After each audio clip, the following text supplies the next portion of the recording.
So in the Canary trial, as we have seen today, if you have been following, the Commonwealth rested their case. And that is absolutely interesting to me. And for the Commonwealth, they need to prove that she actually did it, right? She actually killed John O'Keefe.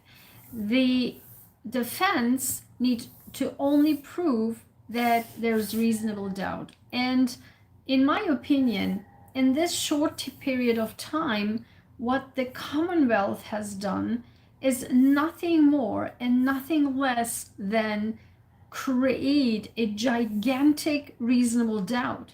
I mean, I have no idea what they are thinking, what Brennan is thinking. I guess they're thinking they have done a great job. I think they have done a terrible job, and it gets further and further and further as the day went by.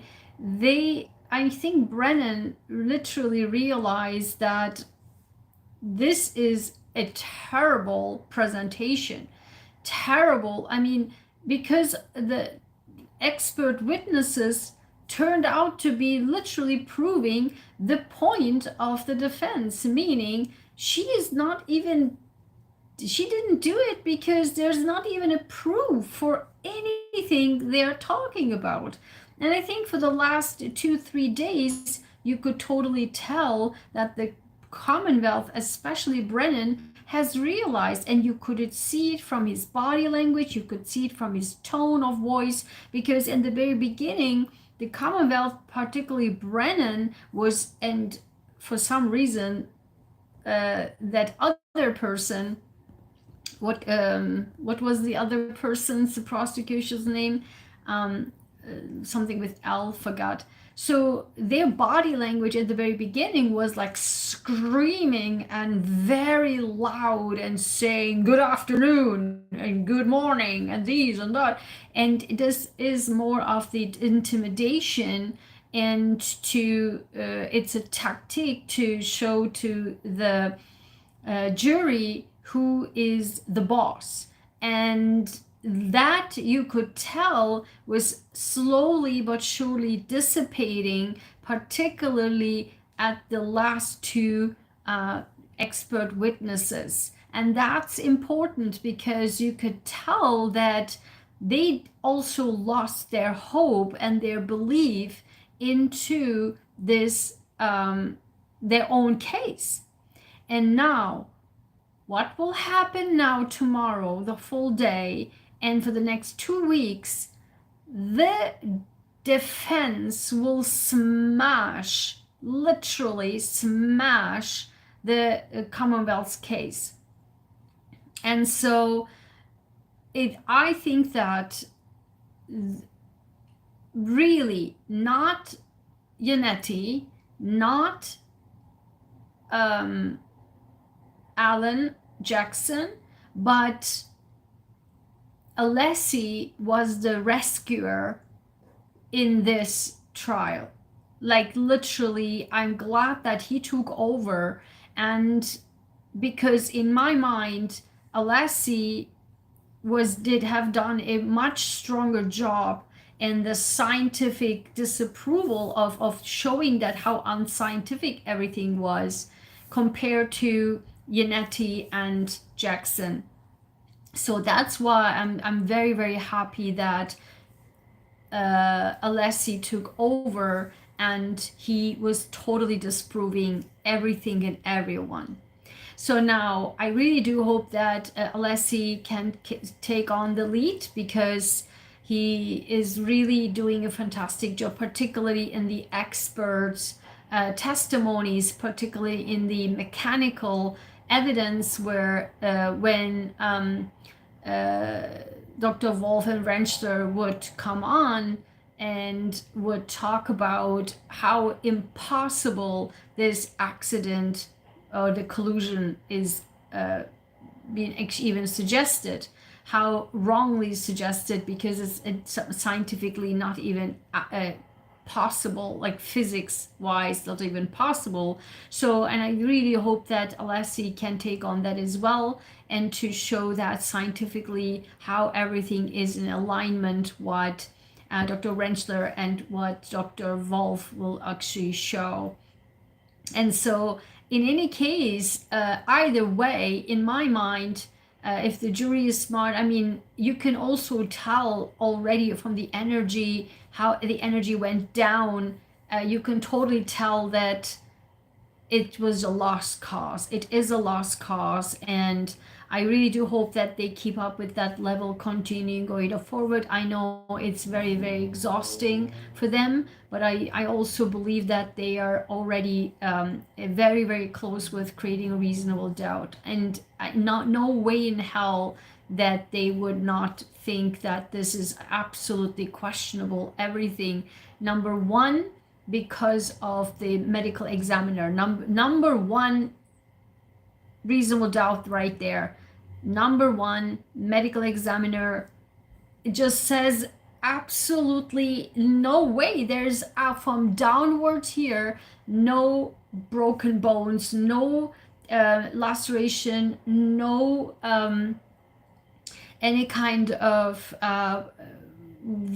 way of showing that there was an accident. No bruises, no nothing. And if you have been, collude with some objects at home, you know you will get some pretty darn bruises, pretty hurtful bruises at the minimum. And not forget about cuts and all that, right? And so that was even there, and that's pretty much impossible. So number one, reasonable doubt is the medical examiner. Then obviously the accident, how that mechanical, I don't even want to go in there because that's absolute absurd, and that was like on its own a complete reasonable doubt right there. It's just because it was super unscientific, and it was already coming across in a very very clear way. I'm not even talking about that because that's clear. Also, if they had paid attention, there is something off with the shoe. I don't know what it is, and I think that probably they think that we are so dumb, but that shoe is not the same shoe. Guys, it's not the same shoe. And also the sole of the shoe was clearly black. It was not white, and it's not the same shoe. Tell me, I mean, otherwise I don't know my name, because that's not from the lighting of the something. That's not the same shoe, full stop. And so I hope they paid attention to that, but that was not the exact shoe. Also, there's the hair on the bumper, and that's weird. And how, I mean, that's absolutely reasonable doubt over there. And also that the glass and the tail light and the pieces been found, like gigantic pieces, like this size pieces, has been found later on. Like there's a gigantic amount of accumulating, and the glasses that doesn't match the bumper, and the bumper not the glass, and what have you. And those things are accumulated a reasonable doubt, and I do hope that the jury can be much more smarter than before. And also what's happening is, like, beside the experts, they will be much thorough now, because, and also the quality, as we know from the last trial, they are much higher quality than the Commonwealth's defense, I mean Commonwealth's experts. And because of that, they already will score, because of the, just even by looking at Dr. Wolf and Dr. Rentschler, they will see as a completely, like, 180 degrees of the quality of that of the expert witness. And there's no way with the dog and all that, like there were no way to disprove that this is like not a dog injuries. And so with that, if that expert comes in and just talks about that, then this will be also a clear proof that this is no way in hell done by a car. Already there, I believe that no way, no person who would ever have driven a car or ever was a pedestrian would ever believe that narrative whatsoever. And also, obviously, these people are from Massachusetts and they are familiar with the winter storm in Massachusetts, so they will totally understand that this is like absolute, like absurd. And so, not only for the expert witness that we will be seeing, but also the pretty sure, hopefully, when Brian Albert being called, Higgins will be called, and those witnesses are important. And when they called up, they particularly, I want you to pay attention to Brian Alberts, because Brian Alberts, he is absolutely unable to hide his expressions and hide his psychology. It's just so obvious and so clear to me. So check out if they call Brian Alberts. Higgins is also obvious, but Brian Alberts' body language, I want you to pay attention to Brian Alberts if they got called. Brian Alberts, he is showing everything. He literally, it's like day and night. Like it's just like totally, it's like I want to say bright as daylight. His body language and everything around it, what he's saying, and his body language is absolutely, he's showing everything, and much more so than Higgins. So I want you to pay attention to that, and then we will talk more about it. And let me know in the comments what your key reasonable doubt moments were in this Commonwealth case. And again, as for me, it's number one, the middle examiner, and definitely, I mean, I'm not even going to talk about the mechanical part because that was absolutely ridiculous. But also, again, the not matching bumpers, and also the the glass, what have you, but also the shoes and the clothing and the totally butchering of the correct way to collect the items and not properly marking it, and the mix up and the mess up, and you're in the courtroom. That was like absolutely like coming from heavens, like a rescuing, like showing really like how messed up everything was.